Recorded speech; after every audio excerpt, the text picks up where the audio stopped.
Bolsonaro vive sua primeira crise, uma crise séria, e com um ingrediente inédito, a interferência familiar. Os 3 filhos do presidente da República têm atuado bastante nas primeiras semanas de governo, geralmente em situações embaraçosas. Meu convidado hoje é o jornalista e repórter político Sávio Hackett, com larga experiência no cenário em Brasília. Boa tarde, Sávio. Boa tarde, Jorge. Boa tarde, telespectadores. Desde que você cobre a política, não só do plano local, mas também nacional, você já tinha visto uma configuração dessa e uma interferência tão grande familiar nos assuntos do país? Não, Dionísio, eu nunca vi, né? E realmente está num ponto absurdo, né? O presidente Bolsonaro não pode achar que vai governar o Brasil apenas com os 3 filhos dele. Ele pode até ouvir os 3 filhos dele a hora que quiser, mas não vai governar apenas com a opinião dos 3 filhos dele. Ele tem um ministério, ele tem um congresso para negociar, né? Ele tem a sociedade civil aí também para negociar.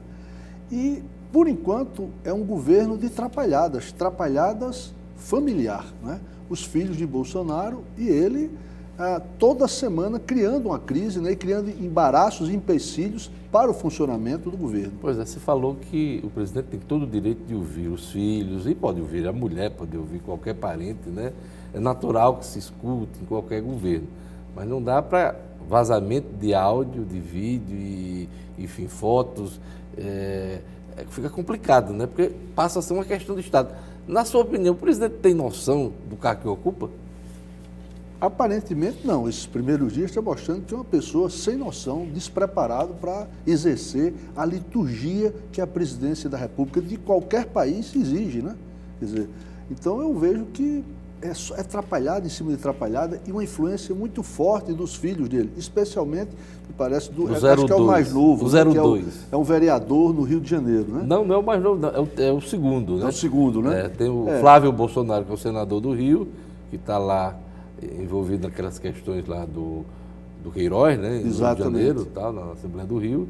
Você tem o 02, que é o Carlos Bolsonaro, que é vereador, e o terceiro, Eduardo, o 03, é o Eduardo, que é deputado por São Paulo. Né? Esses são os 3 que têm carreira política e que, enfim, acompanham o pai em toda essa movimentação em Brasília. Você acha que ele, em algum momento, Bolsonaro vai controlar e vai conter a participação dos filhos? Dionísio, até o momento ele não tem demonstrado isso, né? Ele tem demonstrado o quê? Que os filhos continuam influenciando fortemente na opinião dele, né? Fortemente nas ações de governo, né? Os 3 filhos, né? E sendo que o caso Bolsonaro é o mais, vamos chamar assim, atrevido nas mídias sociais, né? É o mais Todos próximo os dias, dele, né? É o que ele chama de o pitbull, né? Quer dizer, você não pode governar um país, nem um país do mundo, e muito menos um país com a dimensão do Brasil, 8ª economia do mundo, achando que o pai e os meus 3 filhos vamos ao nosso bel prazer conduzir, né, o país, né, um país com a dimensão do Brasil, com as dificuldades que o país tem, apenas achando que vamos atirar em todo mundo e resolver os problemas. Os problemas do Brasil são muito mais graves do que a gente imagina, tá certo? E é preciso que o governo dê uma direção, sinalize para a sociedade, né, qual é a saída para os graves problemas que o país tem. O Gustavo Bebiano é o personagem da mais recente crise, né? Ele ocupa a Secretaria-Geral da Presidência, foi desmentido não só pelo filho, mas também pelo próprio presidente da República. Você acha que ele permanece no cargo? Há uma pressão de militares, do próprio Congresso Nacional, Rodrigo Maia, para que ele seja mantido, porque senão vai atrapalhar as reformas. Qual é a sua impressão? Dionísio, eu acho que é uma interrogação aí, né? É uma grande interrogação, né? Apesar de o governo, eu acho que o governo Bolsonaro hoje, ele é tutelado por generais. Ele é tutelado por generais, né? E apesar de haver uma pressão dos generais para que a sua articulação se amplie fora do âmbito familiar, ou seja, dos 3 filhos, né? Ele não está fazendo isso. Ele continua, já vai com mais de um mês e meio de governo. Preso essa questão familiar. A questão familiar, né? Quer dizer, até onde isso vai, eu não sei dizer, né? Eu não sei prever isso até onde isso vai, né? O que eu acho é que isso é muito ruim para o país e para as reformas que o país precisa implantar, né? Pois é. A informação de Lauro Jardim do Globo, agora de manhã, é que o Gustavo Bebiano decide seu futuro no governo, né? Em reunião com Onyx Lorenzoni, que é o chefe da Casa Civil. Então, é uma situação indefinida. O vice de Bolsonaro declarou agora de manhã também sobre essa questão dos filhos, que roupa suja a gente lava em casa.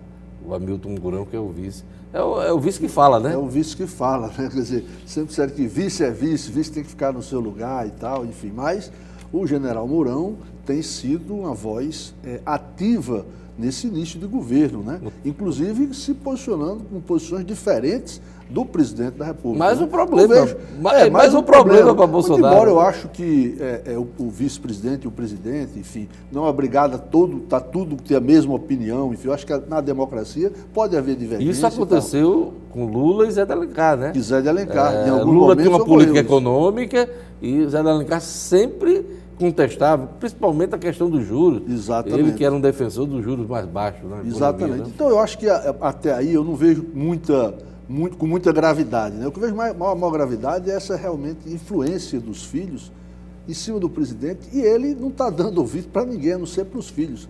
Né?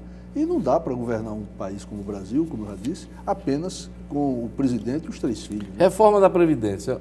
Ontem o governo bateu um martelo, aliás, o presidente Bolsonaro bateu um martelo na questão da idade mínima, 65 para os homens, 62 para as mulheres. Os detalhes da reforma a gente só vai conhecer daqui para quarta-feira, quando o presidente fará um pronunciamento na quarta e encaminhará o texto para o Congresso Nacional. É ponto pacífico que essa reforma vai passar no Congresso Nacional, sabe? Não acredito. Como ponto pacífico, eu acho que não é de jeito nenhum. Né? Até porque o presidente não tem uma base política no Congresso firme, forte com ele. Nem o partido dele é assim, o PSL. Vocês veem aí o que está PSL, envolvido nessa história do Laranjal. O Laranjal, né? Aí é um esquema horroroso aí, que tudo que eles disseram que não faziam, que os outros faziam, eles fizeram, né? Aliás, é esse Laranjal, né? Que está pegando o Gustavo Bebiano, que era o presidente do partido da campanha passada. Né? Que é uma coisa estranha, né, Jorge? Como é que você é o presidente do meu partido, um dos coordenadores da minha campanha, eu o convoco para ser meu ministro, né? E com 45 dias eu lhe dou uma pancada por trás, sem nem pelo menos na frigideira para fritar. Frigideira para fritar publicamente, né? Quer dizer, é muito estranho isso, quer dizer, é uma coisa, Diógenes, eu diria assim, de baixo nível, né? Pois é, mas nos bastidores de Brasília fala-se o seguinte, Bebiano já chegou a mandar recado para Bolsonaro, porque se ele cair, ele cai junto também. Aí ninguém veja sabe. O nível de como a coisa está, né? Em que o país se encontra, né? Afinal de contas, o Bolsonaro foi candidato a presidente, ganhou a eleição, é o presidente, e o Bebiano foi indicado e colocado por Bolsonaro na presidência do partido para conduzir a campanha, né? Em substituição ao Bivar. Braço direito dele, braço direito dele, campanha, né? E agora ocorre tudo isso, quer dizer... Jogado à própria sorte, né? Então isso é complicado no momento que o país precisa de tranquilidade política. E isso influencia no Congresso, viu, Pois é. Outra informação que corre agora de manhã é que Bolsonaro já recebeu o presidente do Senado, Davi Alcolumbre, no Alvorada, vai receber ministro, vai receber uma deputada, mas evita o Bebiano. Quer dizer, o Bebiano não está na agenda dele, pelo menos nos próximos dias. Aliás, espera-se que a situação do Bebiano seja resolvida hoje pelo Onyx Lorenzoni. Será que ele vai ser demitido por outro colega de ministério? Aí é pior ainda, né? Mas quem demite, na verdade, é o presidente. Ele pode mandar o recado da demissão por um outro ministro. Quem demite é o presidente, né? No caso, ele devia, se ele tem que demitir, chama o cara lá e diz, olha, não dá mais. Foi o que o Rodrigo Maia disse ontem, né? Se há um problema, ele que resolva logo. Claro. Porque arrastando essa crise, né? Porque essa situação influencia o Congresso, né? Você sabe que o Congresso é uma Crime casa e segurança, muito... uma casa muito... Sensível. Né? Sensível para o bem e para o mal. Para o bem e para o mal. E a reforma da Previdência está na ordem do dia, deve ser encaminhada na próxima semana. Há uma expectativa que nos próximos 3 ou 4 meses esse assunto esteja resolvido, né? Você acha que não? Acha que esse jogo, eu não acho, jogo ainda não está jogado? Eu acho que não. Acho que ele não chegou nem no Congresso o projeto de lei, né? Da reforma, chegou nem lá. Depois que chega lá, você sabe que aí começa uma luta intestina lá, né? Dentro das comissões, enfim, as pressões, os lobbies, né? E tudo isso, a influência dessa pressão no Congresso, ela aumenta ou diminui em função da situação do Executivo. Se o Executivo permanece em crise permanente, política permanente, né? Isso tem influência ruim nesse movimento Agora, da essa votação. crise é desnecessária nesse momento. Absolutamente desnecessária, né? É uma coisa que eu diria primária, de despreparo total, né? Para dirigir um país da dimensão do Brasil. O comentário é que o governo Bolsonaro tem situação e oposição dentro do próprio governo, né? Não precisa nem de PT, nem de PSOL, PCdoB, não precisa de nada, né? Aliás, a chamada oposição, vamos dizer, tradicional, que seriam os partidos Tá perdida essa que daí perderam a eleição, essa não fez nenhuma oposição ainda ao governo Bolsonaro. É o próprio governo Bolsonaro, né? É dentro das entranhas do governo Bolsonaro que surgem os problemas. Não é a oposição que está fazendo nada. A oposição está aguardando no Congresso que cheguem os projetos, né, de reforma e para se posicionar. Por enquanto, a oposição está na dela. É isso aí. Nós temos um minutinho ainda na nossa entrevista. Qual é a avaliação que você faz do primeiro, na verdade, os 40 dias de Fátima Bezerra no governo do Rio Grande do Norte? Eu acho que a Fátima ainda está tateando, né, mas já mostrando as suas primeiras ações. Né? Encaminhou, se eu não me engano, ontem, né, ou antes de ontem, para a Assembleia já, alguns projetos. A primeira medida, né? já foi A primeira aprovada. medida já foi aprovada. Com amplo apoio, hein? Por unanimidade da Assembleia, né? a antecipação dos royalties. Né? Isso significa dar um fôlego para quê? Para pagar os atrasados do funcionalismo. Né? Então, o funcionalismo aí brevemente já vai... Outro ponto positivo que eu acho, na minha avaliação, a queda da violência, né? Na redução do número de homicídios, quase 40% no primeiro mês.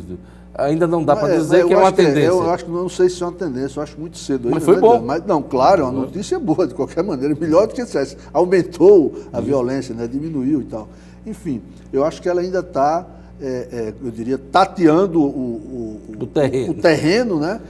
Como é natural, tanto ela como o próprio presidente Bolsonaro e outros governadores. 40 dias de governo é ainda pouco, né? É isso aí. Eu queria agradecer a presença aqui do nosso amigo, jornalista, repórter político, Sávio Hackett, analisando a situação, o cenário nacional e também local da política brasileira em Potiguar. Obrigado por sua presença. Obrigado, Jorge. Uma boa tarde a todos.